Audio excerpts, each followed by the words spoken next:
ಓಂ ಶಾಂತಿ 19/7/71 ತಾರೀಕಿನ ಅವ್ಯಕ್ತ ಮಹಾವಾಕ್ಯಗಳು. Simple ಬನೋ, sample ಬನೋ. ಸರಳತೆಯನ್ನು ಧಾರಣೆ ಮಾಡಿಕೊಳ್ಳಿರಿ ಹಾಗೂ ಎಲ್ಲರ ಮುಂದೆ ಸ್ಯಾಂಪಲ್ ಅಥವಾ ಮಾದರಿಯಾಗ್ರಿ, ಉದಾಹರಣಾ ಮೂರ್ತಿಯಾಗ್ರಿ. ಈ ಮುರಳಿಯಲ್ಲಿ ಬಾಬಾ ಹೇಳಿದರು, ಸಂಗಮ ಯುಗದಲ್ಲಿ ನಿಮ್ಮ ಹೆಸರಾಗಿದೆ ಸೇವಾಧಾರಿ ಅಂತ. ಮನೆಯಲ್ಲಿ ಇರೋರು ಸಹ ಸೇವಾಧಾರಿಗಳು, ಸೇವಾ ಕೇಂದ್ರದಲ್ಲಿ ಇರುವಂಥವರು ಸಹ ಸೇವಾಧಾರಿಗಳು. ಮಧುಬನದಿಂದ ನಿಮ್ಮ ಸ್ಥಳಕ್ಕೆ ಹೋಗುವಾಗ ನೆನ್ಪಿಟ್ಕೊಳ್ಳಿ, ನಿಮ್ಮ ಸೇವಾ ಸ್ಥಾನಕ್ಕೆ ನೀವು ಹೋಗ್ತಾ ಇದ್ದೀರಿ. ಪ್ರವೃತ್ತಿಯಲ್ಲಿ ಇರುವಂಥವರು ಸಹ ತಮ್ಮ ಮನೆ ಅಂತ ತಿಳ್ಕೊಬಾರ್ದು, ಆದರೆ ಸೇವಾ ಸ್ಥಾನ ಅಂತ ತಿಳ್ಕೊಬೇಕು. ಸೇವಾಧಾರಿ ಮಕ್ಕಳಲ್ಲಿ ಮುಖ್ಯವಾದ ಗುಣ, ಒಂದು ತ್ಯಾಗ ಇರಬೇಕು, ಎರಡನೇದು ಅವರು ತಪಸ್ವಿ ಮೂರ್ತಿಯಾಗಿರಬೇಕು. ಸೇವಾಧಾರಿ ಮಕ್ಕಳಲ್ಲಿ ಯಾವತ್ತೂ ಅಹಂಕಾರ, ದರ್ಪ ಇರಬಾರದು. ಇಸ್ಕೋ ಕಹತೆ ಹೇ ಸೇವಾಧಾರಿ. त्याग वृत्ति वाले तपस्वी मूर्त होकर रहो, निरंतर सेवा की ही बुद्धि में लगन रहे तो लौकिक प्रवृत्ति बदल ईश्वरीय प्रवृत्ति हो जाएगी. यह ग्रुप क्या दिखाएगा जो कोई ग्रुप ने न दिखाया. ಬಾಬಾ ಹೇಳ್ತಾರೆ, ನೀವು ಲೌಕಿಕ ಪ್ರವೃತ್ತಿಯಲ್ಲಿ ಇದ್ದರೂ ಸಹ ಸೇವೆ ಮಾಡ್ತಾ ಇದ್ದರೆ, ಸೇವೆಯ ಕಡೆಗೆ ಬುದ್ಧಿ ಇದ್ದರೆ ಅದು ಈಶ್ವರೀಯ ಪ್ರವೃತ್ತಿಯಾಗಿ ಬಿಡ್ತದೆ. ನೀವು ಮಾಡುವ ಲೌಕಿಕದ ಕೆಲಸವೂ ಸಹ ಈಶ್ವರೀಯ ಸೇವಾ ಖಾತೆಯಲ್ಲಿ ಜಮಾ ಆಗ್ತದೆ. ಲೌಕಿಕ ಕೆಲಸ ಮಾಡ್ತಿರೋದು ಈಶ್ವರೀಯ ಸೇವೆಗಾಗಿ ಅಂತ ತಿಳ್ಕೊ. ನಿಮ್ಮ ತನು ಮನ ಧನ ಸಿಗುವ ಸಂಬಳ ಎಲ್ಲವೂ ಈಶ್ವರನ ಸೇವೆಗೆ ಉಪಯೋಗ ಆಗ್ತಿರಬೇಕು. ಆಗ ನೀವು ಲೌಕಿಕ ಕೆಲಸ ಮಾಡ್ತಿದ್ರೂ ಸಹ ಅದು ಸೇವಾ ಖಾತೆಯಲ್ಲಿ ಜಮಾ ಆಗ್ತದೆ. ಈಗ ಈ ತಂಡದವರು ನಿಮ್ಮ ಸ್ಥಳಕ್ಕೆ ಹೋದ ನಂತರ ಯಾವ ನವೀನತೆಯನ್ನು ತೋರಿಸ್ತೀರಿ.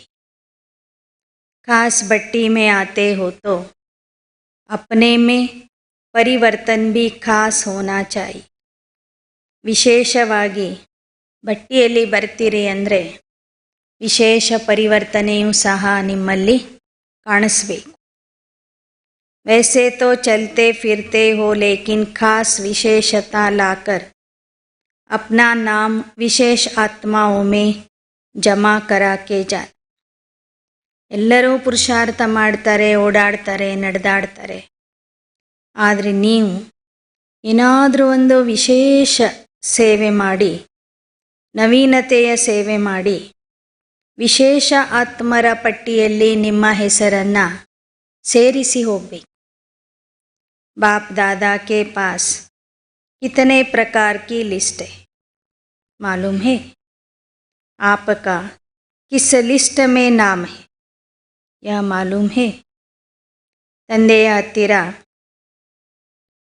ಮಕ್ಕಳ ಎಷ್ಟು ಪ್ರಕಾರದ ಲಿಸ್ಟ್ ಇದೆ ನಿಮಗೆ ಗೊತ್ತೇ ಅಂತ ಕೇಳ್ತಾರೆ ಬಾಬಾ.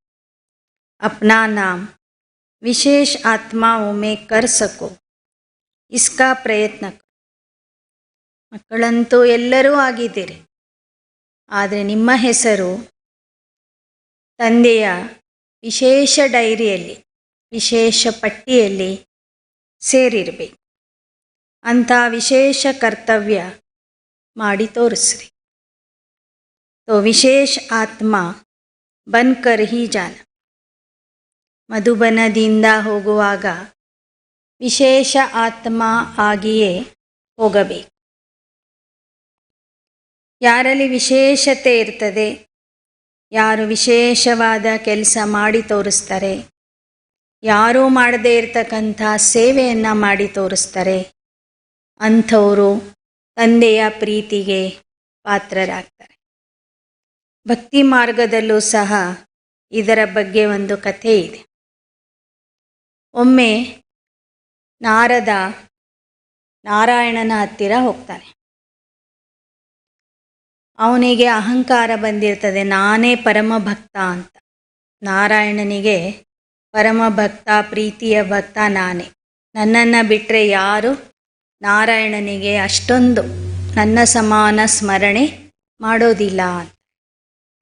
ಆಗ ನಾರದ ಹೋಗಿ ನಾರಾಯಣನಿಗೆ ಕೇಳ್ತಾನೆ, ನಿನ್ನ ಪ್ರೀತಿಯ ಭಕ್ತರ ಲಿಸ್ಟ್ ತೋರಿಸು. ಆಗ ನಾರಾಯಣ ಒಂದು ಲಿಸ್ಟ್ ಕೊಡ್ತಾನೆ, ಒಂದು ಡೈರಿ ತೋರಿಸ್ತಾನೆ. ಅದರಲ್ಲಿ ಮೊದಲನೇ ಹೆಸರು ನಾರದಂದೇ ಇರುತ್ತೆ. ಉಳಿದ ಎಲ್ಲ ಭಕ್ತರ ಹೆಸರುಗಳು ಕೆಳಗೆ ನಂಬರ್ ವಾರ್ ಇರ್ತವೆ. ನಾರದನಿಗೆ ಭಾಳ ಖುಷಿ ಆಗಿಬಿಡುತ್ತೆ, ಇನ್ನಿಷ್ಟು ಅಹಂಕಾರ ಬಂದ್ಬಿಟ್ಟು ನನ್ನ ಹೆಸರೇ ಪ್ರಪ್ರಥಮವಾಗಿ ಇರೋದು ಡೈರಿಯಲ್ಲಿ.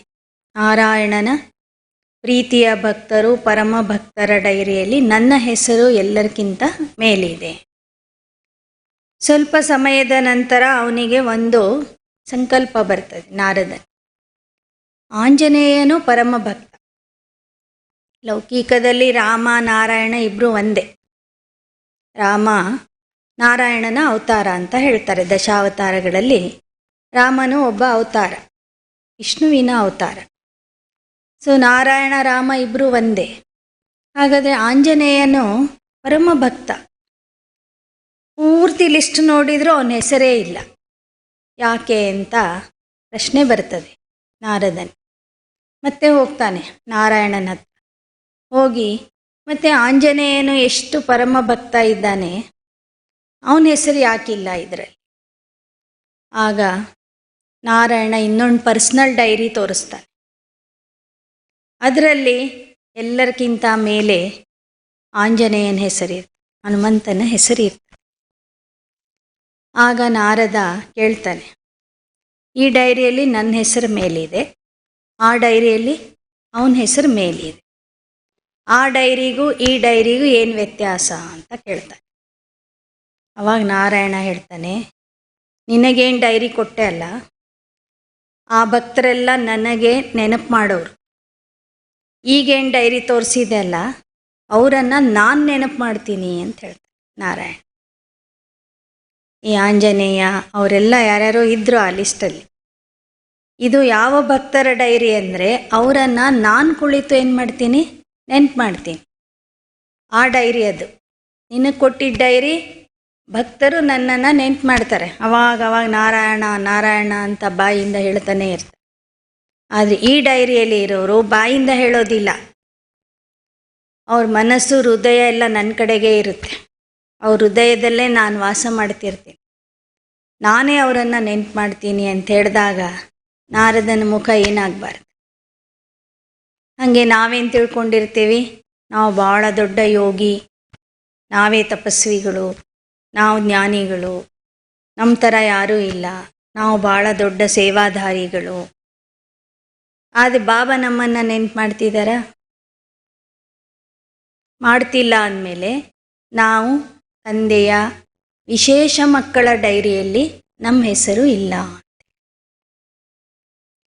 ದಾದಿ ದೀದಿಯವ್ರನ್ನ ಬಾಬಾನೇ ಕೂತ್ಕೊಂಡು ನೆನ್ಪು ಮಾಡ್ತಾರೆ ಒಮ್ಮೆ. ಆದರೆ ಮರೆಯುವಂಥ ಮಕ್ಕಳನ್ನು ಏನು ನೆನ್ಪು ಮಾಡ್ತಾರೆ? ನಾವು ನೆನಪು ಮಾಡ್ತಿದ್ರೆ ಅವನು ನೆನ್ಪು ಮಾಡ್ತಾನೆ. ಹೀಗೆ ಬಾಬಾ ಹೇಳ್ತಾರೆ, ನೀವು ವಿಶೇಷ ಆತ್ಮಗಳ ಪಟ್ಟಿಯಲ್ಲಿ ಬರಬೇಕು. ಎಲ್ಲರೂ ಸಾಧಾರಣ ಸೇವೆ, ಸಾಧಾರಣ ಪುರುಷಾರ್ಥ, ತುಕಡಿಸ್ತಾ ಮುರಳಿ ಕೇಳೋದು, ಮನಸ್ಸು ಬಂದಾಗ ಮುರಳಿ ಕೇಳೋದು, ಮನಸ್ಸು ಬಂದಾಗ ಯೋಗ ಮಾಡೋದು, ಹತ್ತಿದ್ರೆ ಹತ್ತಲಿ, ಹೋದರೆ ಹೋಗಲಿ ಅಂತ ಕೂತ್ಕೊಳ್ಳೋದು. ಯೋಗ ಎಲ್ಲೆಲ್ಲೋ ಹೋಗಿರ್ತದೆ, ಬಾಬನ ನೆನಪೇ ಇರೋದಿಲ್ಲ, ಆದರೆ ಕ್ಲಾಸಲ್ಲಿ ಹಾಜರಿರ್ತಾರೆ. ಅಂಥ ಪುರುಷಾರ್ಥಿಗಳು 33 ಕೋಟಿ ಜನ ಇದ್ದಾರೆ. ಆದರೆ ವಿಶೇಷ ಪುರುಷಾರ್ಥಿಗಳು 16,108 ಮಾಲೆಯಲ್ಲಿ ಬರುವಂಥ. ಆ ವಿಶೇಷಗಳಲ್ಲಿ ವಿಶೇಷ ಪುರುಷಾರ್ಥಿಗಳು 1008ರ ಮಾಲೆಯಲ್ಲಿ ಬರು. ಆ ವಿಶೇಷದಲ್ಲಿ ವಿಶೇಷ ಪುರುಷಾರ್ಥಿಗಳು 108 ಮಣಿಗಳು. ಆ ವಿಶೇಷ ಆತ್ಮರಲ್ಲಿ ವಿಶೇಷ ಪಾಸ್ವೈತಾನರಾಗೋರು 8 ಜನ. ಆ 8 ಜನರ ಪಟ್ಟಿಯಲ್ಲಿ ಆದರೂ ನಮ್ಮ ಹೆಸರು ಬರಬೇಕು. ಹೋಗಲಿ, ಅಷ್ಟೊಂದು ಆಗಲ್ಲ ಅಂದರೆ 108ರ ಪಟ್ಟಿಯಲ್ಲಾದರೂ ಬರಬೇಕು. ಬೇಡ, 16,108ರ ಪಟ್ಟಿಯಲ್ಲಾದರೂ ಬರಬೇಕು. ಲಾಸ್ಟ್ ಅಂದರೆ 16,108ರ ಪಟ್ಟಿಯಲ್ಲಾದರೂ ನಮ್ಮ ಹೆಸರು ಬರಬೇಕು. ಅಂಥ ಪುರುಷಾರ್ಥ ಮಾಡಿ ತೋರಿಸ್ರಿ ಅಂತಾರೆ ಬಾ. ಯಾಕೆ ಅಂದರೆ ನೀವು ಬಂದಿರೋದೇ ಪುರುಷಾರ್ಥ ಮಾಡಲಿಕ್ಕೆ, ಸೇವೆ ಮಾಡಲಿಕ್ಕೆ. ಮಧುಬನಕ್ಕೆ ಬಂದಿದ್ದೀರಿ ಭಟ್ಟಿ ಮಾಡಲಿಕ್ಕೆ. ತೋ ವಿಶೇಷ ಆತ್ಮ ಬನ್ಕರ್ಕೆ ಹೀ ಜಾನ. ಇಲ್ಲಿ ಬಂದಿದ್ದೀರಿ ಅಂದರೆ ವಿಶೇಷ ಆತ್ಮ ಆಗಿನೇ ಹೋಗಬೇಕು. ಮರ್ಜೀವಾ ಬನೇ ಹೋ, ವಾ ಬನ್ನೆ ಕೆ ಲಿಯೇ ಆಯೆ. ನೀವು ಮರುಜನ್ಮಧಾರಿ ಆಗಿದ್ದೀರಿ, ಮರುಜನ್ಮ ಪಡ್ಕೊಂಡಿದ್ದೀರಿ.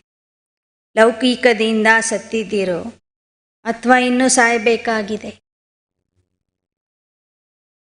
तो विशेष आत्मा मर्जीवा बनकर ही ब्रह्मा कुमार बने ವ ಅಭಿ ಬನೆ. ಈಗಾಗಲೇ ನೀವು ಲೌಕಿಕದಿಂದ ಸತ್ತಿರುವ ಕಾರಣನೇ ನಿಮಗೆ ಬ್ರಹ್ಮಕುಮಾರ್ ಬ್ರಹ್ಮಕುಮಾರಿ ಅಂತ ನಾಮಕರಣ ಮಾಡಲಾಗಿದೆ. ಜಬ್ ಮರ್ಕರ್ ಕೆ ಜನ್ಮ ಲಿಯಾ ತಬ್ ತೋ ಬ್ರಹ್ಮ ಕುಮಾರ್ ಕಹಲಾಯನ. ಯಾಕೆ ಅಂದರೆ ಆಗಲೇ ನೀವು ಲೌಕಿಕದಿಂದ ಸತ್ತಿದ್ದೀರಿ, ಜ್ಞಾನದಲ್ಲಿ ಹೊಸ ಜನ್ಮ ಪಡ್ಕೊಂಡಿದ್ದೀರಿ ಅಂದಮೇಲೆ ಆಗ ನಿಮಗೆ ಬ್ರಹ್ಮಕುಮಾರ್ ಬ್ರಹ್ಮಕುಮಾರಿಯರು ಅಂತ ಹೇಳಲಾಗ್ತದೆ. ನಿಮಗೆ ನೀವು ಬ್ರಹ್ಮಕುಮಾರ್ ಬ್ರಹ್ಮಕುಮಾರಿಯರು ಅಂತ ಹೇಳ್ಕೊಳ್ತಿದ್ದೀರಿ ಅಂದಮೇಲೆ ಬಾಬಾ ಹೇಳ್ತಾರೆ ನೀವು ಲೌಕಿಕದಿಂದ ಸಂಪೂರ್ಣವಾಗಿ ಸತ್ತಿರಬೇಕು. ಮರ್ಕರ್ ನಯಾ ಜನ್ಮ ಲೇನಾ ಇಸ್ಕೋ ಹಿ ಮರುಜೀವ ಕಹತೆ. ಒಂದು ಕಡೆಯಿಂದ ಸಾಯಬೇಕು, ಇನ್ನೊಂದು ಕಡೆ ಹುಟ್ಟಬೇಕು, ಅದಕ್ಕೇನೆ ಮರುಜನ್ಮ ಅಂತ ಹೇಳಲಾಗ್ತದೆ. ನಹಿ ತೋ ಜನ್ಮ ಲೇನೆ ಸೆ ಪಹಲೆ ಬ್ರಹ್ಮಕುಮಾರ್ ಕೈಸೆ ಬನೆ. ನೀವು ಈ ಜ್ಞಾನ ಕೇಳಿ ಬಾಬನ ಮೇಲೆ ನಿಶ್ಚಯ ಬುದ್ಧಿಯಾಗಿದ್ದೀರಿ. ಬ್ರಹ್ಮ ಮುಖದಿಂದ ಶಿವಬಾಬಾ ನಿಮಗೆ ಹುಟ್ಟಿಸಿದ್ದಾರೆ. ಜ್ಞಾನ ಸಂಜಾತರು ನೀವು ಅಂದ ಮೇಲೆ ಹೊಸ ಜನ್ಮ ಪಡ್ಕೊಂಡಿದ್ದೀರಿ. ಬಚ್ಚೆ ತೋ ಹೋ ಹಿ, ಅಧಿಕಾರಿ ಭೀ ಹೋ, ಬಾಕಿ ಹೇ ಸಪೂತ ಬನ್ ಸಬೂತ ದೇನ. ಆಗಲೇ ನೀವು ತಂದೆಯ ಆಸ್ತಿಗೆ ಅಧಿಕಾರಿನೂ ಆಗಿದ್ದೀರಿ. ನಿಮಗೆ ಅಧಿಕಾರ ಇದೆ ತಂದೆಯ ಆಸ್ತಿಯ ಮೇಲೆ, ಮಕ್ಕಳೂ ಆಗಿದ್ದೀರಿ. ಆದರೆ ಈಗ ನೀವು ಸುಪುತ್ರ ಆಗಬೇಕು ಮತ್ತು ಆ ನಿಮ್ಮ ಸುಪುತ್ರತೆಯ ಪ್ರಮಾಣ ಕೊಡಬೇಕು. ನಿಜವಾಗ್ಲೂ ನೀವು ಸುಪುತ್ರ ಆಗಿದ್ದೀರಿ ಅನ್ನೋದಕ್ಕೆ ಪ್ರತ್ಯಕ್ಷ ಪ್ರಮಾಣ ತೋರಿಸ್ಬೇಕು ನೀವು. ಆವಾಗ ಮಾತ್ರ ನಿಮಗೆ ಸುಪುತ್ರರು ಅಂತ ಗುರುತಿಸಲಾಗ್ತದೆ. ಬಾಕಿ ಬ್ರಹ್ಮ ಕುಮಾರ್ ಹೇ ತೋ ಮರಜೀವ ತೋ ಬನ್ ಹಿ ಗೈ. मरजीवा बने हुए हैं यह स्मृति में रहने से फिर यह शरीर भी आपका नहीं रहा. ಬ್ರಹ್ಮ ಕುಮಾರ ಆಗಿದ್ದೀರಿ ಅಂದರೆ ಆಗಲೇ ನೀವು ಮರುಜನ್ಮ ಪಡೆದಿದ್ದೀರಿ. ನಾನು ಹೊಸ ಜನ್ಮಧಾರಿ, ಅಲೌಕಿಕ ಹೊಸ ಜನ್ಮ ಪಡ್ಕೊಂಡಿದ್ದೇನೆ ಎಂಬ ಸ್ಮೃತಿಯಲ್ಲಿ ಇದ್ದರೆ ಅಲ್ಲಿ ನಿಮ್ಮ ಶರೀರದ ಬಗ್ಗೆನೂ ನಿಮಗೆ ಅಭಿಮಾನ ಬರೋದಿಲ್ಲ. ಈ ದೇಹನೂ ನನ್ನದಲ್ಲ, ಇದು ತಂದೆ ಸೇವೆಗಾಗಿ ಕೊಟ್ಟಿರುವಂಥ ವಸ್ತು ಅಂತ ತಿಳ್ಕೊಬೇಕು. ಒಂದು ಯಂತ್ರ. ಬಾಬಾ ತಮ್ಮ ಸೇವೆಗಾಗಿ ಈ ವಾಹನವನ್ನು ನನಗೆ ಕೊಟ್ಟಿದ್ದಾರೆ ಅಂತ ತಿಳ್ಕೊಬೇಕು. ಯ ಶರೀರ್ ಭಿ ಆಪ್ಕಾ ನಹಿ ರಹ, ಯ ಶರೀರ್ ಬಾಪ್ನೆ ಈಶ್ವರ್ಯ ಸರ್ವಿಸ್ ಕೆ ಲಿಯೇ ದಿಯಾ ಹೈ. ಸದಾ ತಿಳ್ಕೊಬೇಕು, ಈ ದೇಹವನ್ನು ಸಹ ಬಾಬಾ ಸೇವೆಗಾಗಿ ಕೊಟ್ಟಿದ್ದಾರೆ ನನಗೆ. ऐसे समझकर चलने से इस शरीर को भी अमानत समझे. ಈ ಥರ ತಿಳ್ಕೊಂಡು ನಡೆಯೋದ್ರಿಂದ ಈ ದೇಹವೂ ಸಹ ಅವನ ವಸ್ತು ಅಂತ ತಿಳ್ಕೊತೀರಿ. ಅವನ ಆಸ್ತಿ ಇದು. जैसे कोई की अमानत होती है तो अमानत में अपनापन नहीं होता, ममता भी नहीं होती. ಯಾರಾದರೂ ನಿಮ್ಮ ಹತ್ತಿರ ಒಂದು ವಸ್ತು ಕೊಟ್ಟಿರ್ತಾರೆ ಇಟ್ಕೊಳ್ಳಿಕ್ಕೆ, ನಿಮಗೆ ನೆನಪಿರ್ತದೆ ಇದು ನಂದಲ್ಲ ಅಂತ. ಅವ್ರು ಕೊಟ್ಟಿದ್ದಕ್ಕಾಗಿ ಅದನ್ನು ಸರಿಯಾಗಿ ಇಟ್ಕೊಳ್ತೀರಿ. ಅವ್ರು ಹೇಳಿರ್ತಾರೆ 5 ವರ್ಷ ನಿಮ್ಮ ಹತ್ರ ಇರಲಿ, ಆಮೇಲೆ ಮತ್ತೆ ನನಗೆ ವಾಪಸ್ ಕೊಡಿ ಅಂತ. ಆ ವಸ್ತು ನಿಮ್ಮ ಹತ್ರನೇ ಇದ್ರೂ ಸಹ ಅದರ ಮೇಲೆ ನಿಮಗೆ ಮೋಹ ಇರೋದಿಲ್ಲ, ಲೋಭ ಇರೋದಿಲ್ಲ.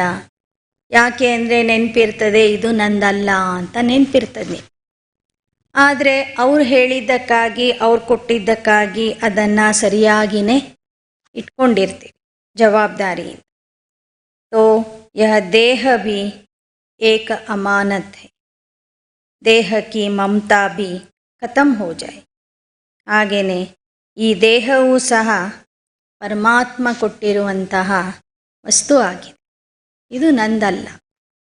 ಬಾಬಾ ಕೊಟ್ಟಂಥ ವಸ್ತು ಅಂತ ತಿಳ್ಕೊಂಡಾಗ ದೇಹದ ಮೇಲೆ ಇರುವ ಮೋಹ ಮಮತ್ವವೂ ಸಹ ಪೂರ್ಣವಾಗಿ ಸಮಾಪ್ತಿಯಾಗ್ತದೆ. जैसे ट्रस्टी हो रहने से, अमानत समझने से ममता कम होती है ना. ಹೇಗೆ ಟ್ರಸ್ಟಿ ಆಗಿ ಇರುವುದರಿಂದ ದೇಹ ಬಾಬಾ ಕೊಟ್ಟಂಥ ವಸ್ತು ಅಂತ ತಿಳ್ಕೊಳ್ಳೋದ್ರಿಂದ ಅದರ ಮೇಲೆ ಇರುವ ಮೋಹ ಮಮತ್ವ ಸಂಪೂರ್ಣ ಸಮಾಪ್ತಿ ಆಗಿಬಿಡ್ತದೆ. ಇದು ಈಶ್ವರಿಯ ಸೇವೆಗಾಗಿ ಸಿಕ್ಕಿರುವ ಶರೀರ ಅಂತ ತಿಳ್ಕೋಬೇಕು. जिसकी अमानत है उनकी स्मृति अमानत को देख कर तो आती है ना. ಇದು ಯಾರು ಕೊಟ್ಟಂಥ ವಸ್ತು ಅಂತ ನೆನಪು ಮಾಡಿಕೊಂಡಾಗ ಯಾರು ನೆನಪು ಬರಬೇಕು? ನಮ್ಗೆ ಬಾಬನ ನೆನಪು ಬರಬೇಕು. ಯಾರು ಈ ವಸ್ತು ನನಗೆ ಕೊಟ್ಟಿದ್ದಾರೆ ಉಪಯೋಗಿಸ್ಕೊಳ್ಳಿಕ್ಕೆ, ಸೇವೆಗಾಗಿ ಉಪಯೋಗಿಸ್ಕೊಳ್ಳಿಕ್ಕೆ ಕೊಟ್ಟಿದ್ದಾರೆ, ಅವನ ನೆನಪು ನಮ್ಮಲ್ಲಿ ಸದಾ ಇರಬೇಕು. अमानत रखी हुई चीज़ को देख देने वाले की याद आती है ना. ಹೇಗೆ ಕೆಲವರು ತಮ್ಮ ವಸ್ತುಗಳನ್ನು ಗಿರವಿ ಇಟ್ಟಿರ್ತಾರೆ, ಬಂಗಾರ ವಸ್ತುಗಳನ್ನು ಇಟ್ಟು ಅದರ ಬದಲಾಗಿ ಹಣ ತಗೊಂಡಿರ್ತಾರೆ, ಸಾಲ ತಗೊಂಡಿರ್ತಾರೆ. ಆ ವಸ್ತುಗಳ ಮೇಲೆ ಅವನು ತಗೊಳ್ಳುವಂಥವನ ಹೆಸರು ಹಾಕಿ ಇಟ್ಟಿರ್ತಾನೆ, ಇದು ಇವ್ರದು, ಇದು ಇವ್ರದು, ಇದು ಇವ್ರದು ಅಂತ. ವಸ್ತು ನೋಡಿದಾಗಲೇ ಅವನಿಗೆ ನೆನಪಾಗ್ಬಿಡ್ತದೆ, ಈ ವಸ್ತು ಇಟ್ಕೊಂಡು ಇಷ್ಟು ಹಣ ಕೊಟ್ಟಿದ್ದೀನಿ, ಇದನ್ನು ಇಟ್ಕೊಂಡು ಇಷ್ಟು ಕೊಟ್ಟಿದ್ದೀನಿ, ಇದು ಇವ್ರದ್ದು ಅಂತ ನೆನಪಿರ್ತದೆ ಅವನಿಗೆ. ಹಾಗೆ ಬಾಬಾ ಹೇಳ್ತಾರೆ ಈ ಅರ್ಥ ಅಲ್ಲಿ. ಆದರೆ ಬಾಬಾ ಹೇಳಿದ್ದು ದೇಹನೇ ಒಂದು ವಸ್ತು ಅಂತ ಬಾಬಾ ಹೇಳಿದ್ದು, ಆತ್ಮ ಬಾಬಾ ಕೊಟ್ಟಂಥ ವಸ್ತು ಅಲ್ಲ. ಅದು ಅನಾದಿ ಅವಿನಾಶಿಯಾಗಿ ಇದ್ದೇ ಇದೆ. ಆತ್ಮ ಈಗ ತಂದೆಯ ಮೇಲೆ ನಿಶ್ಚಯ ಬುದ್ಧಿಯಾಗಿ ತಂದೆಯ ಮಗು ಆಗಿದೆ. ಆ ತಂದೆ ನಮಗೆ ಈ ವಸ್ತುವನ್ನು ಉಪಯೋಗಿಸ್ಕೊಳ್ಳಿಕ್ಕೆ ಕೊಟ್ಟಿದ್ದಾನೆ. ಸೊ ವಸ್ತು ಎಂಬ ಪದ ಈ ಜ್ಞಾನದಿಂದ ಬಂದಿದ್ದು. ಅಲ್ಲಿ ಅವರಿಗೆ ದೇಹ ಮತ್ತು ಆತ್ಮದ ವ್ಯತ್ಯಾಸ ಗೊತ್ತಿಲ್ಲದೆ ಇರೋದ್ರಿಂದ ಪ್ರಾಣ ಹೋದಾಗ ವಸ್ತು ಹೋಗ್ಬಿಡ್ತು ಅಂತ ಹೇಳ್ತಾರೆ. तो बाप कहते अमानत चीज़ को देखकर देने वाले की याद आती है ना. यह तो अमानत रूहानी बाप ने दी है, रूहानी बाप की याद रहेगी. ಈ ವಸ್ತು, ಈ ಖಜಾನೆ, ಈ ನಿಧಿ ಬಾಬಾ ನಮಗೆ ಕೊಟ್ಟಿದ್ದಾರೆ. ಇದನ್ನು ನೋಡಿದಾಗ ನಮಗೆ ತಂದೆಯ ನೆನಪು ಬರಬೇಕು. ಅಮಾನತ್ ಸಮझने से रूहानियत रहेगी और रूहानियत से सदैव बुद्धि में राहत रहेगी. ತಂದೆ ಕೊಟ್ಟಂಥ ವಸ್ತು ಅಂದಮೇಲೆ ಎಷ್ಟು ನಾವು ಅದನ್ನು ಕಾಳಜಿಯಿಂದ ನೋಡ್ಕೋಬೇಕು. ದೇಹದ ಬಗ್ಗೆ ಗಮನವೂ ಇರಬೇಕು, ದೇಹದ ಆರೋಗ್ಯದ ಬಗ್ಗೆನೂ ಗಮನ ಇರಬೇಕು. ಯಾಕೆಂದರೆ ಭಗವಂತ ಕೊಟ್ಟಿರುವಂಥ ವಸ್ತು, ಅವನ ಸೇವೆಗಾಗಿ ಇದು ಉಪಯೋಗ ಆಗಬೇಕು. ಹೀಗೆ ಇದು ಪರಮಾತ್ಮನ ಆಸ್ತಿ ಅಂತ ಅಂದ್ಕೊಂಡಾಗ ಅಲ್ಲಿ ಆತ್ಮಿಕ ಭಾವನೆಯೂ ಬರ್ತದೆ. ಆತ್ಮ ಈ ವಸ್ತುವನ್ನು ಸದಾ ಕಾಲಕ್ಕೂ ನೋಡ್ಕೊಳ್ತಾ ಇರ್ತದೆ. ಇದರ ಮೂಲಕ ಸೇವಾ ಕಾರ್ಯ ಮಾಡ್ತಾ ಇರ್ತದೆ ಆತ್ಮ. ಆಗ ಬುದ್ಧಿಗೂ ಸಹ ಒಂದು ರೀತಿಯ ಶಕ್ತಿ ಸಿಗ್ತದೆ. ಥಕಾವಟ್ ನಹಿ ಆಯಿ. ನಾನಾತ್ಮ ದೇಹದ ಮೂಲಕ ಕೆಲಸ ಮಾಡ್ತಾ ಇದ್ದೀನಿ. ಮಾಡಿಸೋನು ಅವನು ಅಂತ ತಿಳ್ಕೊಂಡಾಗ ನಾವೆಷ್ಟೇ ಸೇವೆ ಮಾಡಿದ್ರೂ ನಮಗೆ ಸುಸ್ತು ಆಗೋದಿಲ್ಲ. ಅಮಾನತ್ ಮೇ ಖ್ಯಾನತ್ ಕರ್ನೆ ಸೆ ರೂಹಾನಿಯತ್ ಕೆ ಬದಲಿ ಉಲ್झन ಆ ಜಾತಿ. ಬಾಬಾ ಕೊಟ್ಟಂಥ ವಸ್ತು ಅಂತ ತಿಳ್ಕೊಳ್ಳೋದರ ಬದಲಾಗಿ ನಂದೇ ದೇಹ ಇದು, ನಾನು ಎಷ್ಟಂತ ಕೆಲಸ ಮಾಡಬೇಕು, ನಾನು ಯಾಕೆ ಮಾಡಬೇಕು, ನನಗೆ ಸುಸ್ತಾಗ್ತದೆ, ನನಗೆ ಹಂಗಾಗ್ತದೆ ಅಂತ ಹೇಳ್ತಾ ಹೋದರೆ ಇನ್ನಿಷ್ಟು ನಾವು ಬಹಳ ಸುಸ್ತನೇ ಆಗಿಬಿಡ್ತೀವಿ. ಇನ್ನಿಷ್ಟು ನಮಗೆ ಆಯಾಸದ ದಣಿವಿನ ಅನುಭವ ಆಗ್ತದೆ, ಗೊಂದಲಕ್ಕೆ ಒಳಗಾಗ್ಬಿಡ್ತೀವಿ. ರಾಹತ್ ಕೆ ಬಜಾಯ್ ಘಬ್ರಾಹಟ್ ಆ ಜಾತಿ. ತಂದೆಯಿಂದ ಶಕ್ತಿ ಸಿಗುವುದರ ಬದಲಾಗಿ ಭಯ ಆಗಿಬಿಡ್ತದೆ. ಹೆಂಗೆ ಮಾಡೋದು, ಮಾಡಲಿಕ್ಕಾಗುತ್ತೋ ಇಲ್ಲೋ ಅಂತ ದೈಹಿಕ ಶಕ್ತಿ ಕಡಿಮೆ ಆದಾಗ್ಲೂ ಆ ಥರದ ಒಂದು ಭಯ ಉಂಟಾಗ್ತದೆ. ಆದ್ದರಿಂದ ದೇಹನೂ ಗಟ್ಟಿ ಇರಬೇಕು, ಆದರೆ ದೇಹದ ಮೇಲೆ ಮೋಹ ಇರಬಾರ್ದು. इसलिए यह शरीर है ही ಈಶ್ವರೀಯ ಸರ್ವಿಸ್ ಕೆ ಲಿಯೆ. ಈ ದೇಹ ನನಗೆ ಸಿಕ್ಕಿರುವುದು ಪರಮಾತ್ಮನ ಸೇವೆಗಾಗಿ ಅಂತ ತಿಳ್ಕೊಳ್ಳಿ. ಅಮಾನತ್ ಸಮझने से ऑटोमेटिकली रूहानी स्थिति रहेगी.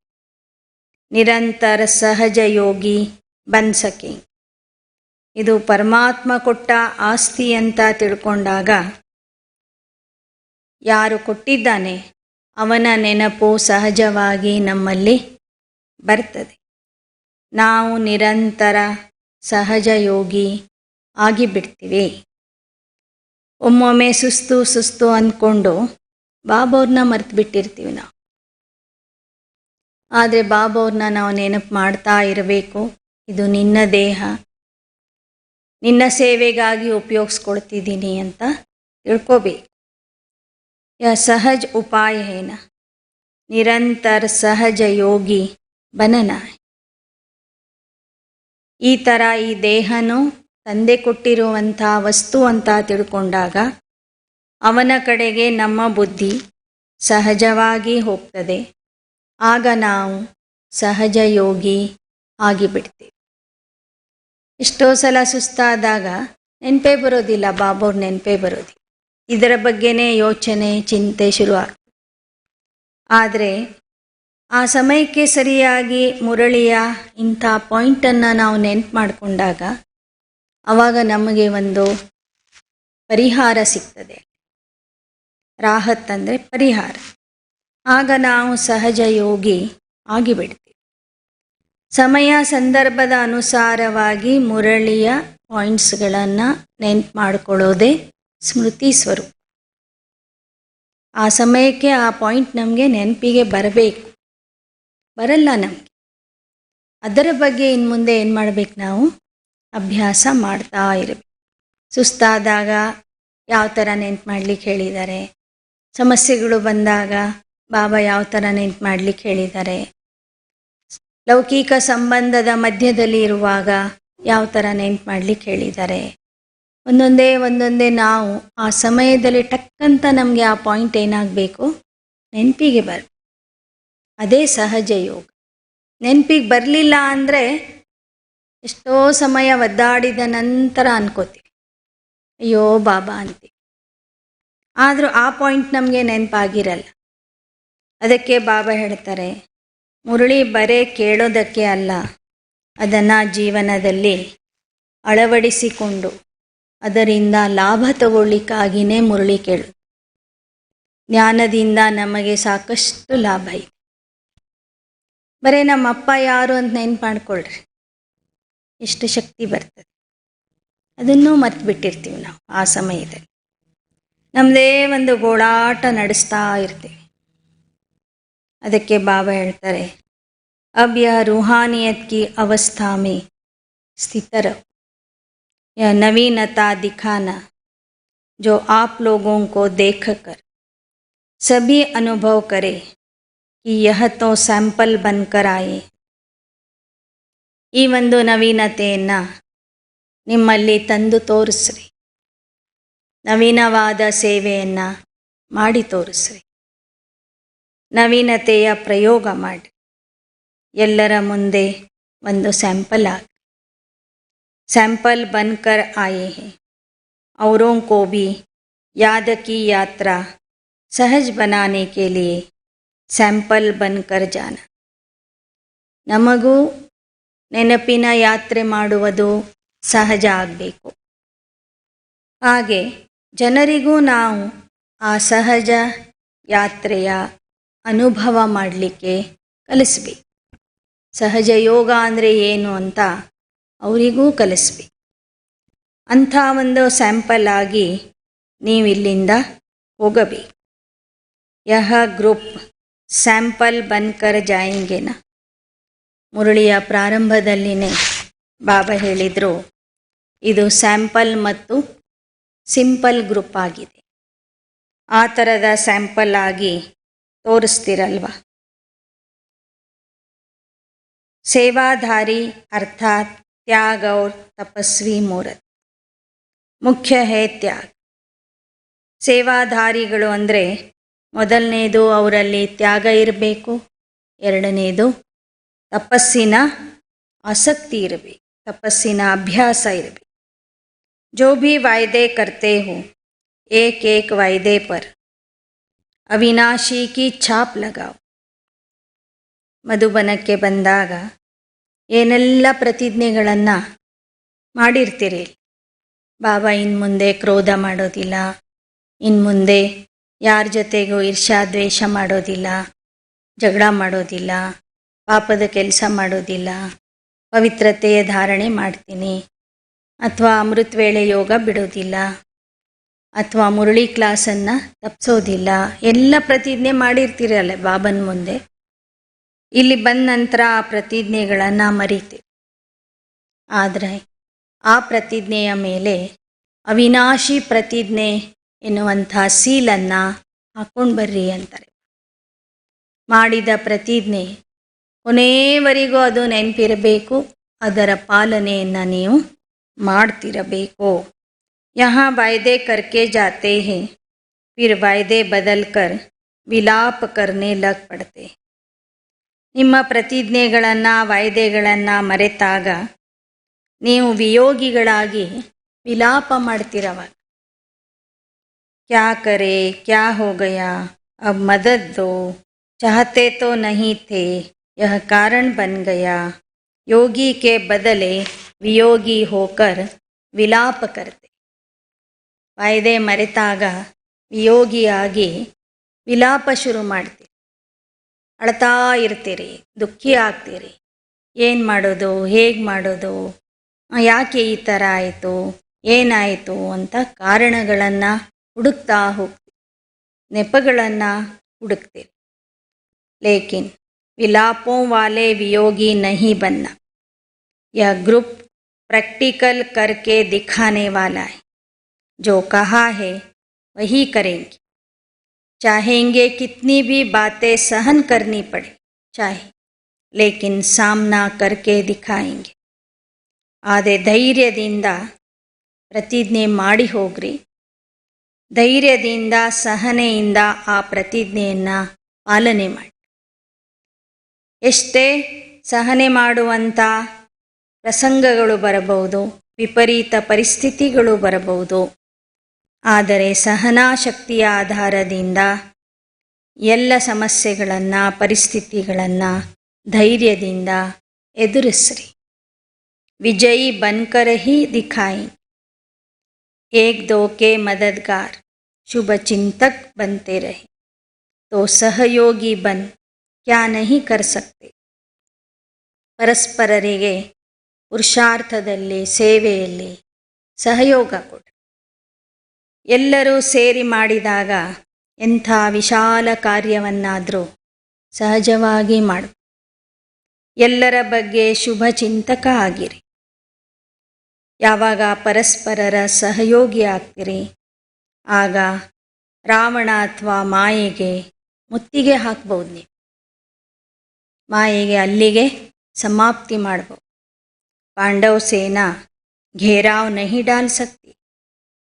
ಹೇಗೆ ಯಾರಿಗಾದರೂ ಹಿಡಿಬೇಕಾದ್ರೆ ಸುತ್ತಲೂ ಜನ ನಿಂತು ಏನು ಮಾಡ್ತಾರೆ, ಮುತ್ತಿಗೆ ಹಾಕ್ತಾರೆ. ಅವರಿಗೆ ಎಲ್ಲೆಲ್ಲೂ ಹೋಗಲಿಕ್ಕೆ ಬಿಡೋದಿಲ್ಲ, ಹಿಡಿದು ಹಾಕ್ತಾರೆ, ಕಟ್ಟಿ ಹಾಕ್ತಾರೆ, ಜೈಲಿಗೆ ಹಾಕ್ತಾರೆ. ಹಾಗೆ ಬಾಬಾ ಹೇಳ್ತಾರೆ, ಮಾಯೆಗೆ ಮುತ್ತಿಗೆ ಹಾಕುವಂತಹ ಪಾಂಡವ ಸೈನಿಕರು ನೀವಾಗಿದ್ದೀರಿ. ಯಾವಾಗ ಮುತ್ತಿಗೆ ಹಾಕಲಿಕ್ಕೆ ಸಾಧ್ಯವಾಗ್ತದಂದರೆ, ಏಕ್ ದೋಕೆ ಶುಭ ಚಿಂತಕ್ ಸಹಯೋಗಿ ಬಂತೇ ರಹೆ. ನೀವು ಪರಸ್ಪರರಲ್ಲಿ ಏಕತೆಯಿಂದ ಇರಬೇಕು, ಶುಭ ಚಿಂತಕ ಆಗಿ ಇರಬೇಕು, ಸಹಯೋಗಿಯಾಗಿರಬೇಕು. ಆಗ ಮಾತ್ರ ಮಾಯೆಗೆ ಮುತ್ತಿಗೆ ಹಾಕ್ಬೋದು. ನಿಮ್ಮದು ಒಬ್ಬರ ಮುಖ ಒಂದು ಕಡೆ, ಒಬ್ಬರ ಮುಖ ಒಂದು ಕಡೆ ಇತ್ತು ಅಂದರೆ, 63 ಬದಲಿ 36 ರೀತಿಯಲ್ಲಿ ನೀವು ನಿಂತ್ಕೊಂಡ್ರೆ ಮಧ್ಯದಲ್ಲಿ ಮಾಯೆಗೆ ದಾರಿ ಸಿಗ್ತದೆ. ಒಳಗೆ ಬರಲಿಕ್ಕೂ ದಾರಿ ಸಿಗ್ತದೆ, ಹೊರಗೆ ಹೋಗ್ಲಿಕ್ಕೂ ದಾರಿ ಸಿಗ್ತದೆ. ಅದಕ್ಕೆ ಬಾಬಾ ಹೇಳ್ತಾರೆ, ನಿಮ್ಮಲ್ಲಿ ಪರಸ್ಪರ ಸಹಯೋಗ, ಸ್ನೇಹ, ಪ್ರೀತಿ, ಶುಭ ಚಿಂತನೆ ಇರಬೇಕು. ಆಗ ಮಾಯಾ ಕಿ ಹಿಮ್ಮತ್ ನಹಿ ಜೋ ಆಪ್ಕೆ ಘೇರಾವ್ ಕೆ ಅಂದರ್ ಆ ಸಕ್ತಿ. ಆಗ ನಿಮ್ಮ ಕೋಟೆ ಭದ್ರವಾದಂಥ ಕೋಟೆ ಆಗಿಬಿಡುತ್ತೆ. ಅದರ ಒಳಗೆ ಬರಲು ಮಾಯೆಗೆ ಧೈರ್ಯನೇ ಬರೋದಿಲ್ಲ. ಮಾಯೆನೂ ಹೆದರ್ತದೆ. ಯಹ ಹೇ ಸಹಯೋಗ ಕಿ ಶಕ್ತಿ. ಇದಕ್ಕೆ ಹೇಳ್ತಾರೆ ಸಹಯೋಗದ ಶಕ್ತಿ. ರಾಜಯೋಗದಿಂದ ಸಿಗುವ ಅಷ್ಟಶಕ್ತಿಗಳಲ್ಲಿ ಒಂದು ಶಕ್ತಿ ಯಾವುದಿದೆ? ಸಹಯೋಗದ ಶಕ್ತಿ ಇದೆ, ಸಂಘಟನೆಯ ಶಕ್ತಿ ಇದೆ. ಸಂಘಟನೆಯಲ್ಲಿ ಒಂದು ಶಕ್ತಿ ಇದೆ. ನೀವೆಲ್ಲರೂ ಒಂದಾಗಿ ಮಾಯೆಗೆ ಮುತ್ತಿಗೆ ಹಾಕಿಬಿಟ್ರೆ ಮಾಯೆ ಏನು ಮಾಡೋದಿಲ್ಲ. ಯಾ ಸಂಘಟನ್ ಹೇ सहयोग की शक्ति का, यह संगठन के सहयोग की शक्ति का ಪ್ರತ್ಯಕ್ಷ ರೂಪ ದಿಖಾನ. ಈ ಸಂಘಟನೆ ಸಹಯೋಗ ಶಕ್ತಿಯ ಸಂಘಟನೆಯಾಗಿದೆ. ಸಹಯೋಗದಿಂದ, ಸಂಘಟನೆಯಿಂದ ಯಾವ ಕೆಲಸ ಮಾಡಲಿಕ್ಕೆ ಸಾಧ್ಯ ಇದೆ ಅನ್ನೋದನ್ನು ನೀವು ಜಗತ್ತಿಗೆ ತೋರಿಸ್ರಿ.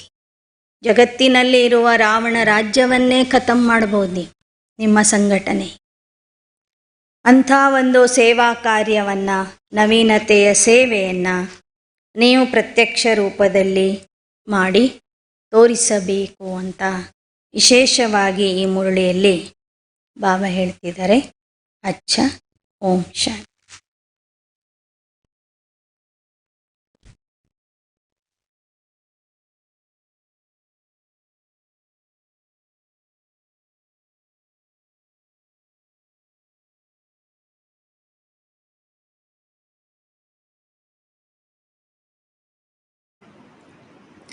ಓಂ ಶಾಂತಿ.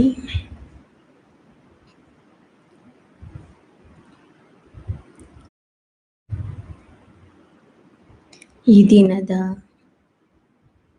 ರಾಜಯೋಗಾಭ್ಯಾಸದಲ್ಲಿ ಪ್ರಕೃತಿಯ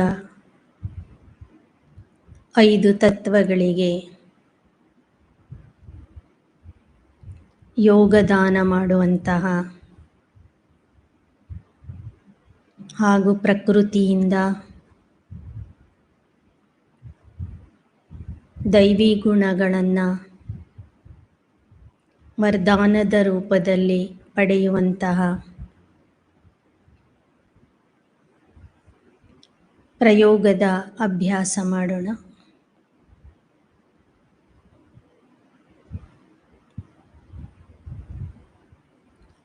ನಾನು ದೇಹದ ಮಾಲೀಕನಾಗಿರುವಂತಹ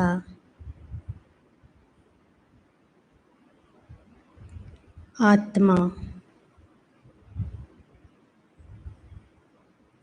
ಮಸ್ತಕದಲ್ಲಿ ಇರುವ ಪ್ರಕಾಶದ ಮಣಿ ನಾನು. ಚೈತನ್ಯ ಶಕ್ತಿ ನಾನು.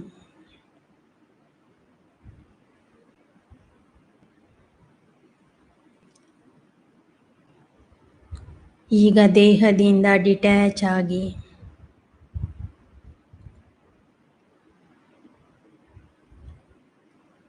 ಫರಿಷ್ಠಾ ರೂಪಧಾರಿಯಾಗಿ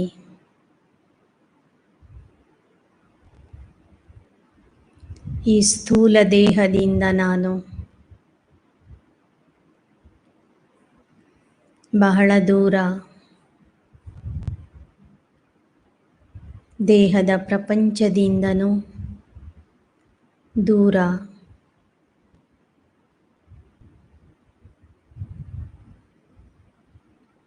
ಚಂದ್ರ ಸೂರ್ಯ ನಕ್ಷತ್ರಗಳ ಲೋಕವನ್ನು ದಾಟಿ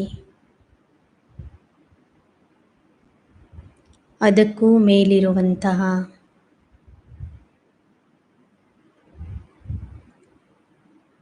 ಬಿಳಿ ಮೋಡಗಳ ಲೋಕಕ್ಕೆ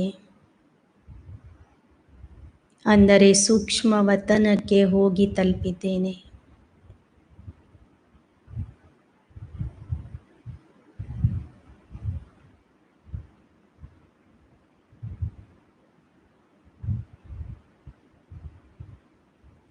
ಸೂಕ್ಷ್ಮ ವತನದಲ್ಲಿ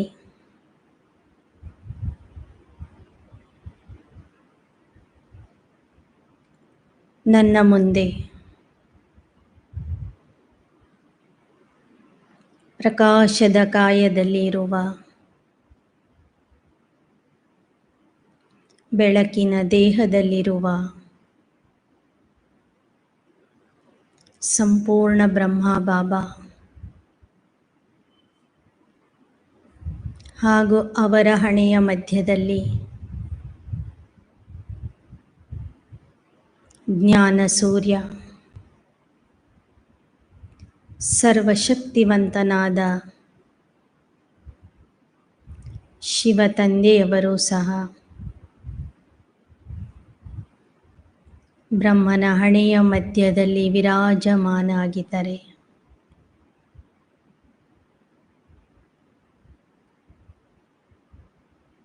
ಸಂಪೂರ್ಣ ಬಿಳಿ ಬಣ್ಣದ ಪ್ರಕಾಶದಿಂದ ಕೂಡಿರುವಂತಹ ಆ ಫರಿಷ್ಠೆಗಳ ಲೋಕದಲ್ಲಿ ನಾನು ಬೆಳಕಿನ ದೇಹಧಾರಿಯಾಗಿ ಈಗ ಬಾಪ್ ದಾದಾರವರ ಸನ್ಮುಖದಲ್ಲಿ ಇದ್ದೇನೆ.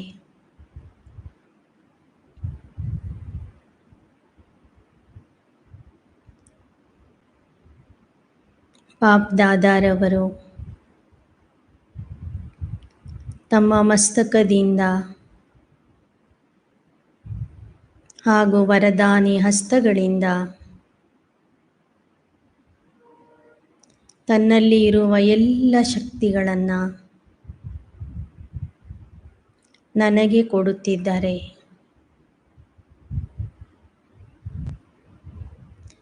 ಅನುಭವ ಮಾಡ್ರಿ. ಬಾಪ್ ದಾದಾರವರ ವರದಾನಿ ಹಸ್ತ ನಿಮ್ಮ ತಲೆಯ ಮೇಲಿದೆ. ಆ ಹಸ್ತಗಳ ಮೂಲಕ ಬಾಪ್ ದಾದಾರವರಲ್ಲಿ ಇರುವ ಎಲ್ಲ ಶಕ್ತಿಗಳು ಪ್ರವಹಿಸುತ್ತಾ ನಿಮ್ಮ ಮಸ್ತಕದಲ್ಲಿ ಆ ಶಕ್ತಿಗಳು ಸಂಗ್ರಹವಾಗುತ್ತಿವೆ.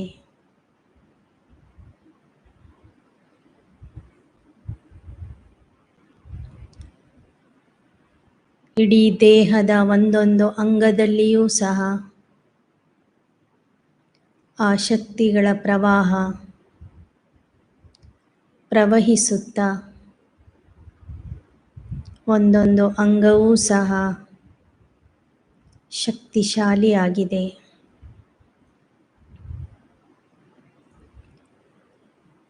ಇಡೀ ದೇಹವೇ ಸರ್ವಶಕ್ತಿಗಳಿಂದ ತುಂಬಿದೆ. ಬಾಪ್ ದಾದಾರವರ ದೃಷ್ಟಿಯಿಂದ ಬಾಪ್ ದಾದಾ ನನಗೆ ಪವಿತ್ರತೆಯ ಶಕ್ತಿಯನ್ನು ಕೊಡುತ್ತಿದ್ದಾರೆ.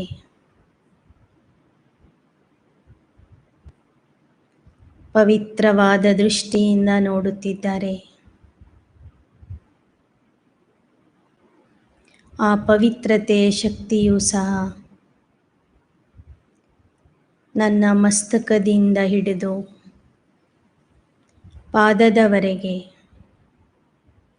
ಇಡೀ ದೇಹದಲ್ಲಿ ಸಂಚರಿಸುತ್ತಿದೆ.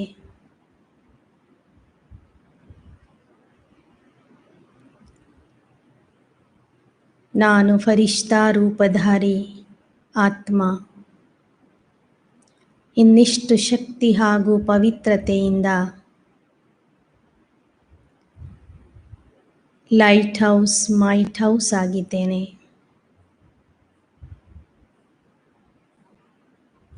ನನ್ನ ಒಂದೊಂದು ಅಂಗದಿಂದವೂ ಸಹ ಪವಿತ್ರತೆ ಹಾಗೂ ಶಕ್ತಿಯ ಕಿರಣಗಳು,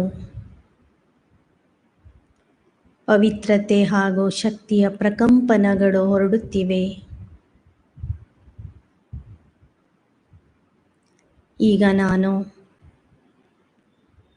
ಪ್ರಕೃತಿಯ ಸೇವೆಗೆ ಸಿದ್ಧನಾಗಿ ಪೃಥ್ವಿಯ ಗ್ಲೋಬಿನ ಮೇಲೆ ಬಂದು ನಿಂತಿದ್ದೇನೆ.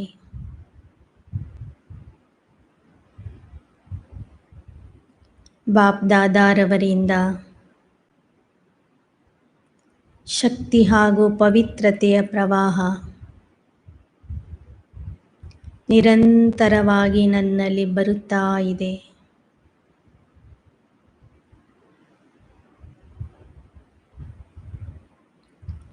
ಆ ಪ್ರವಾಹವನ್ನು ನಾನು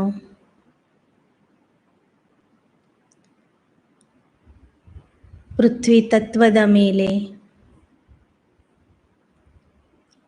ಹರಡಿಸುತ್ತಾ ಇದ್ದೇನೆ.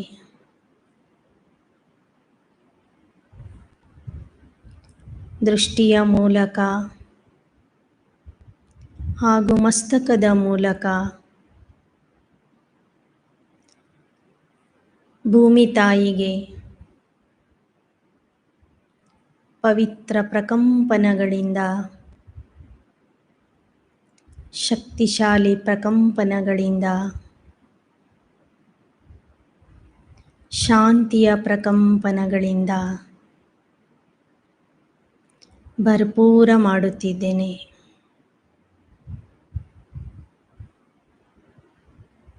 ನಿಮ್ಮ ದೃಷ್ಟಿಯ ಮೂಲಕ ಪವಿತ್ರತೆ, ಶಾಂತಿ ಹಾಗೂ ಶಕ್ತಿಯ ತರಂಗಗಳನ್ನು ಇಡೀ ಪೃಥ್ವಿಯ ಮೇಲೆ ಹರಡುತ್ತಾ ಇವೆ ಎಂದು ಅನುಭವ ಮಾಡ್ರಿ.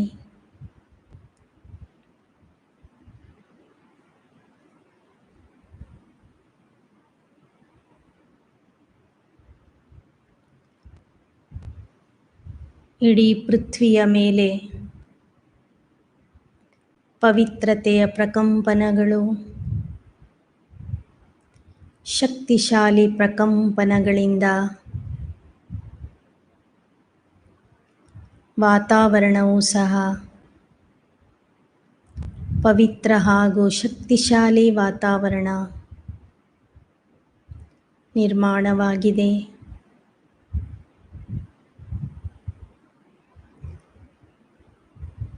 ಪೃಥ್ವಿ ತತ್ವ ಶಾಂತ ಹಾಗೂ ಶೀತಲವಾಗಿದೆ.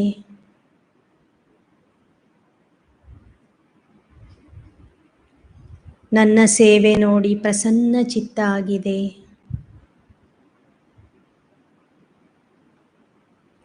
ಭೂಮಿ ತಾಯಿ ನನಗೆ ವರದಾನ ಕೊಡುತ್ತಿದೆ.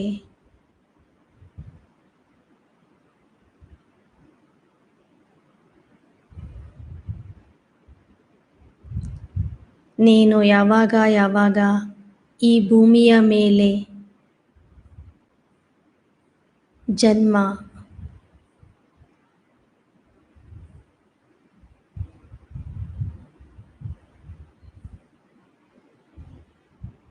ಪಡೆಯುತ್ತೀಯ, ಆಗಾಗ ನಾನು ನಿನಗೆ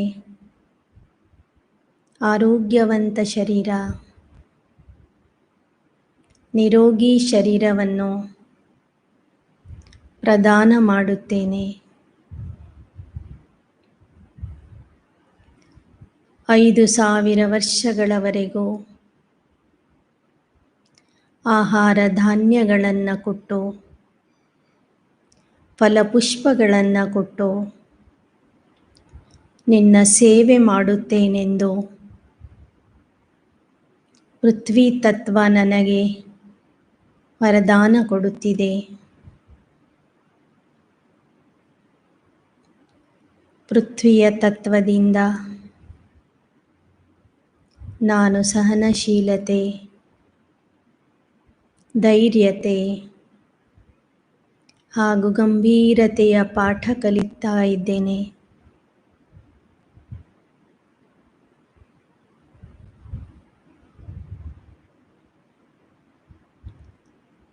ಈಗ ನಾನು ಆತ್ಮ,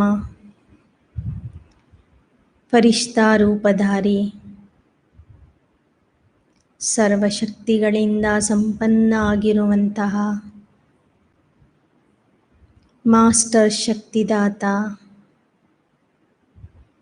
ಮಾಸ್ಟರ್ ಪವಿತ್ರತೆಯ ಸಾಗರ, ತಂದೆಯಿಂದ ಸರ್ವಶಕ್ತಿಗಳ ಹಾಗೂ ಪವಿತ್ರತೆಯ ಪ್ರವಾಹವನ್ನು ಸ್ವೀಕರಿಸುತ್ತಾ ಜಲತತ್ವಕ್ಕೆ ಆ ಶಾಂತಿ ಹಾಗೂ ಶಕ್ತಿಯ ಮತ್ತು ಪವಿತ್ರತೆಯ ಪ್ರಕಂಪನಗಳನ್ನು ಜಲತತ್ವಕ್ಕೆ ವರದಾನದ ರೂಪದಲ್ಲಿ ಕೊಡುತ್ತಿದ್ದೇನೆ. ಪೃಥ್ವಿಯ ಮೇಲಿರುವ ಎಲ್ಲ ನದಿಗಳು, ಸಾಗರ, ಸರೋವರಗಳಲ್ಲಿ ನಾನು ಕಳಿಸುತ್ತಿರುವ ಪವಿತ್ರತೆಯ ಪ್ರಕಂಪನಗಳು, ಸರ್ವಶಕ್ತಿಯ ಪ್ರಕಂಪನಗಳು ಜಲತತ್ವದಲ್ಲಿ ಹೋಗಿ ಸೇರುತ್ತಿವೆ. ಜಲತತ್ವ ಶಾಂತ ಹಾಗೂ ಪವಿತ್ರವಾಗಿದೆ.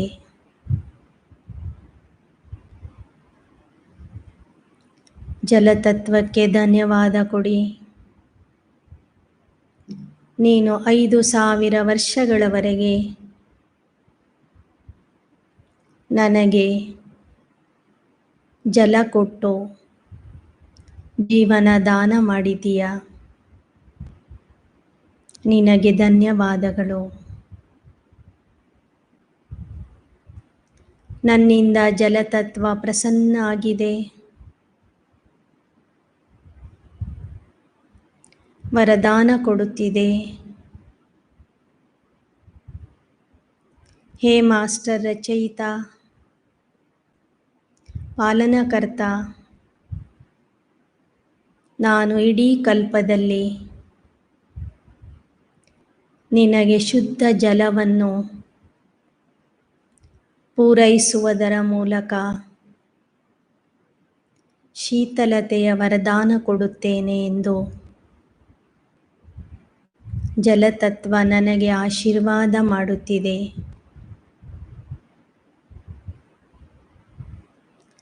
ನಾನು ಜಲತತ್ವದಿಂದ ಸರಳತೆ ಮತ್ತು ಶೀತಲತೆಯ ಗುಣವನ್ನು ಧರಿಸಿಕೊಳ್ಳುತ್ತಿದ್ದೇನೆ.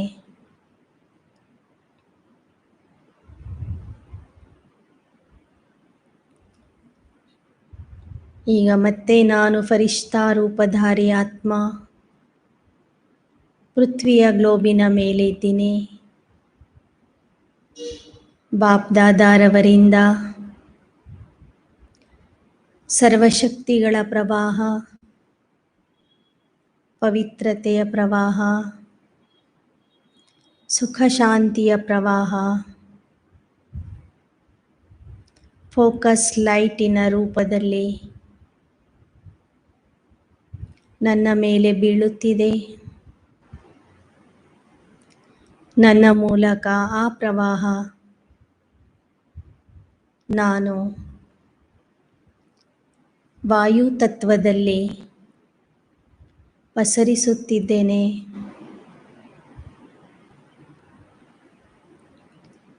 ನನ್ನ ಶಕ್ತಿಶಾಲಿ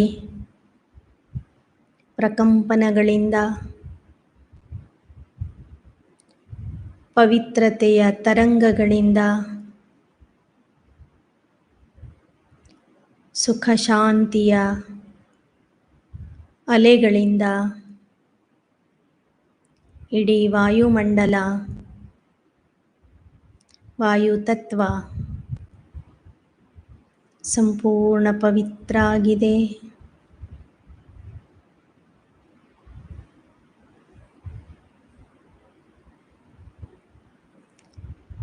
ವಾಯುತತ್ವದಲ್ಲಿ ಶಕ್ತಿ ಸುಖ ಶಾಂತಿಯ ಪ್ರಕಂಪನಗಳು ಹರಡುತ್ತಾ ಇವೆ.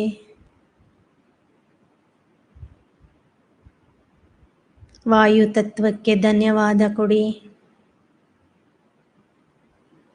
ಹೇ ವಾಯುದೇವತಾ, 5000 ವರ್ಷಗಳ ತನಕ ನೀನು ನಮಗೆ ಶುದ್ಧವಾದ ಗಾಳಿ ಕೊಟ್ಟಿದ್ದೀಯಾ, ಪ್ರಾಣವಾಯು ಕೊಟ್ಟಿದ್ದೀಯಾ, ಸ್ವಸ್ಥವಾಗಿ ಬದುಕಲು ಅವಕಾಶ ಮಾಡಿಕೊಟ್ಟಿದ್ದೀಯಾ. ನಿನಗೆ ಧನ್ಯವಾದಗಳು. ನನ್ನ ಸೇವೆಯಿಂದ ವಾಯುತತ್ವ ಪ್ರಸನ್ನ ಆಗಿದೆ, ನನಗೆ ವರದಾನ ಕೊಡುತ್ತಿದೆ. ಹೇ ಮಾಸ್ಟರ್ ರಚಯಿತ, ಹೇ ಪ್ರಕೃತಿ ಜೀತ ಆತ್ಮ, ಹೇ ಪಾಲನಕರ್ತ, ನೀನು ಸದಾ ನನ್ನಂತೆ ಹಗೂರಾಗಿರು.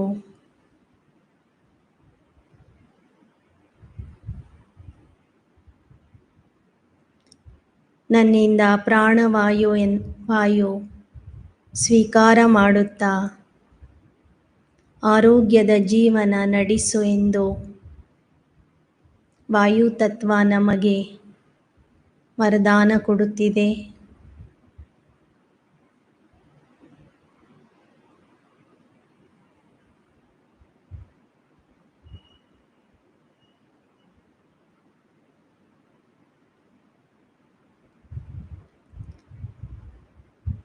ಈಗ ನಾನು ಫರಿಷ್ಠಾತ್ಮ ಗ್ಲೋಬಿನ ಮೇಲೆ ಕುಳಿತು ತಂದೆಯಿಂದ ಸರ್ವಶಕ್ತಿಗಳನ್ನು ನನ್ನಲ್ಲಿ ತುಂಬಿಕೊಳ್ಳುತ್ತಾ ಆ ಶಕ್ತಿಗಳನ್ನು ಆಕಾಶ ತತ್ವಕ್ಕೆ ಟ್ರಾನ್ಸ್ಫರ್ ಮಾಡುತ್ತಿದ್ದೇನೆ.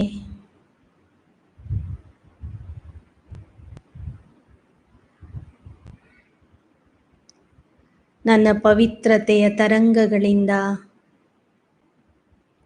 ಶಕ್ತಿಯ ಪ್ರಕಂಪನಗಳಿಂದ ಆಕಾಶ ತತ್ವ ಶಕ್ತಿಯಿಂದ ತುಂಬಿದೆ.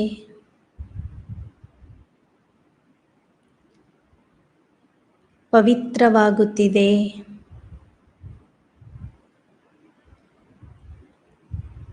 ಪ್ರಸನ್ನವಾಗಿದೆ. ಆಕಾಶ ತತ್ವಕ್ಕೆ ಧನ್ಯವಾದ ಕೊಡಿ. ಹೇ ಆಕಾಶ ದೇವ, ನೀನು 5000 ವರ್ಷಗಳವರೆಗೆ ನನ್ನ ಮೇಲೆ ಛತ್ರಛಾಯೆಯನ್ನು ಹಿಡಿದು ನನ್ನ ರಕ್ಷಣೆ ಮಾಡಿದೀಯಾ.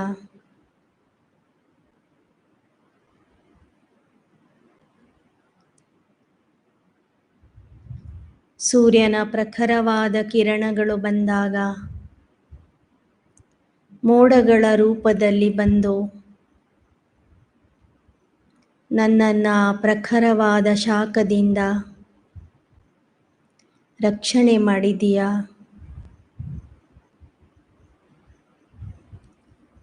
ನಿನಗೆ ಅನೇಕ ಧನ್ಯವಾದಗಳು.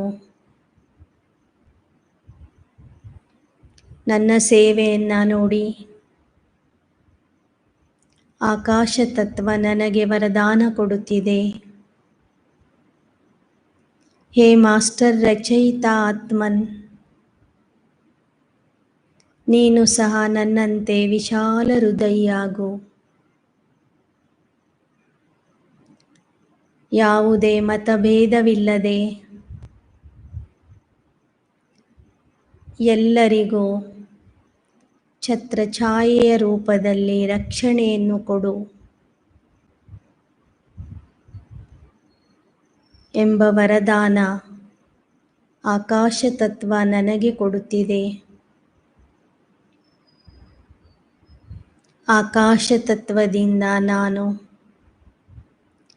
ವಿಶಾಲತೆಯ ಗುಣವನ್ನು ಗ್ರಹಿಸಿ ವಿಶಾಲ ಹೃದಯಿ ಆಗುತ್ತಿದ್ದೇನೆ.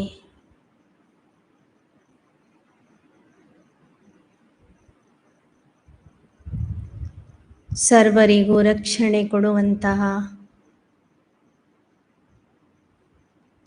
ಮಾಸ್ಟರ್ ರಕ್ಷಕ ಆಗಿದ್ದೇನೆ.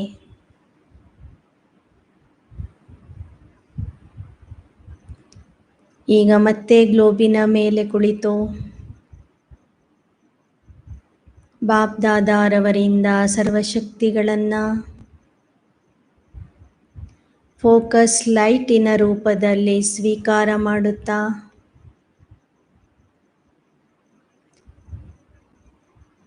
ಅದನ್ನು ಅಗ್ನಿ ತತ್ವಕ್ಕೆ ಪ್ರವಾಹದ ರೂಪದಲ್ಲಿ ಕಳುಹಿಸಿರಿ. ಪವಿತ್ರತೆಯ ಶಕ್ತಿ, ಪರಮಾತ್ಮನ ದಿವ್ಯ ಶಕ್ತಿ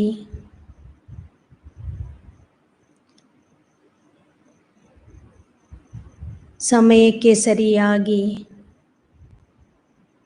ಬೇಕಾಗುವಷ್ಟು ಉಷ್ಣತೆ ಮತ್ತು ಬೆಳಕನ್ನು ನೀಡುವಂಥ ಶಕ್ತಿ ನಾನು ಅಗ್ನಿ ತತ್ವಕ್ಕೆ ಕೊಡುತ್ತಿದ್ದೇನೆ. ಅಗ್ನಿ ತತ್ವ ಪವಿತ್ರ ಆಗುತ್ತಿದೆ.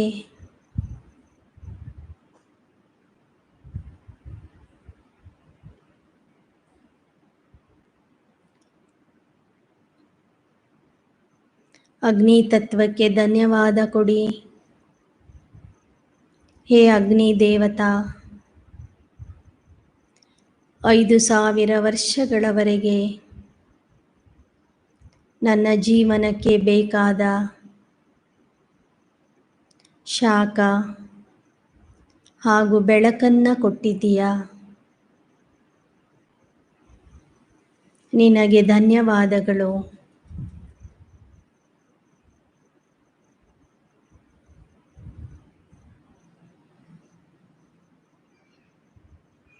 ಅಗ್ನಿ ತತ್ವ ನಿಮ್ಮ ಸೇವೆಯಿಂದ ಪ್ರಸನ್ನ ಆಗಿದೆ, ವರದಾನ ಕೊಡುತ್ತಿದೆ. ನನ್ನ ಹಾಗೆ ನೀವು ನಿಮ್ಮ ಸಂಸ್ಕಾರಗಳನ್ನು ಶುದ್ಧ ಮಾಡಿಕೊಳ್ಳಿರಿ. ನಿಮ್ಮಲ್ಲಿ ಇರುವ ಪಾಪಕರ್ಮಗಳನ್ನು ಯೋಗ ಅಗ್ನಿಯಿಂದ ಸುಟ್ಟು ಹಾಕಿರಿ.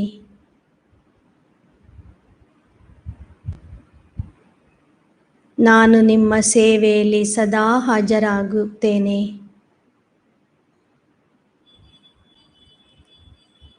ಎಂಬ ವರದಾನವನ್ನು ಸ್ವೀಕರಿಸುತ್ತಾ 5 ತತ್ವಗಳಿಗೆ ನಿಮ್ಮ ಮುಂದೆ ಇಮರ್ಜ್ ಮಾಡಿಕೊಂಡು 5 ತತ್ವಗಳಿಗೆ ಮತ್ತೊಮ್ಮೆ ಧನ್ಯವಾದ ಕೊಡಿ. ಧನ್ಯವಾದ ಅರ್ಪಿಸಿರಿ. 5 ತತ್ವಗಳಿಂದ ಕೂಡಿದ ಪ್ರಕೃತಿಗೆ ಧನ್ಯವಾದ ಹೇಳುತ್ತಾ, ಹೇ ಪ್ರಕೃತಿ ಮಾತೆ, ಇನ್ನು ಮುಂದೆ ಅರ್ಧ ಕಲ್ಪದವರೆಗೆ ನೀನು ನಿನ್ನ ಉಗ್ರ ರೂಪವನ್ನು ಬಿಟ್ಟು ಶಾಂತಿ ಶೀತಲತೆಯಿಂದ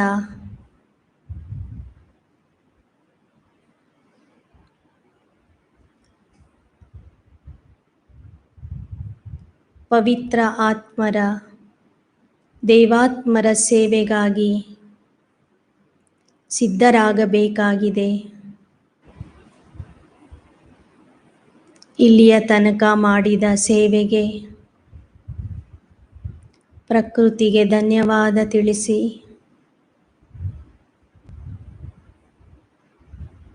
ಭೂಮಿಯಿಂದ ಧೈರ್ಯ ಹಾಗೂ ಸಹನಶೀಲತೆಯ ಗುಣವನ್ನು ಧಾರಣೆ ಮಾಡಿಕೊಳ್ಳಿರಿ. ಜಲತತ್ವದಿಂದ ಶೀತಲತೆ ಮತ್ತು ಸರಳತೆಯ ಗುಣವನ್ನು ಧಾರಣೆ ಮಾಡಿಕೊಳ್ಳಿರಿ.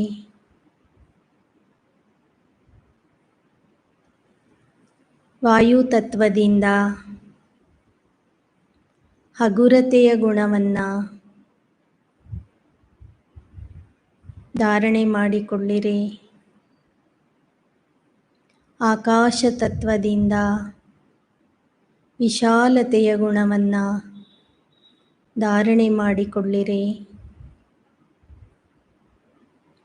ಅಗ್ನಿ ತತ್ವದಿಂದ ಪವಿತ್ರ ಆಗುವಂತಹ ಶುದ್ಧ ಆಗುವಂತಹ ಎಲ್ಲ ರೀತಿಯ ಕಲ್ಮಶಗಳನ್ನು ಸುಟ್ಟು ಹಾಕುವಂತಹ ಗುಣವನ್ನು ಧಾರಣೆ ಮಾಡಿಕೊಳ್ಳಿರಿ.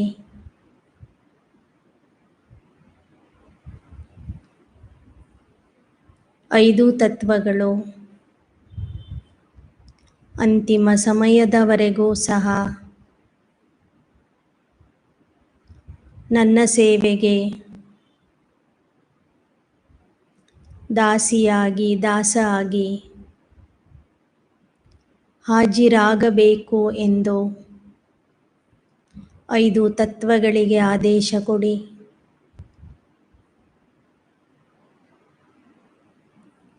ಐದು ತತ್ವಗಳ ಮೂಲಕ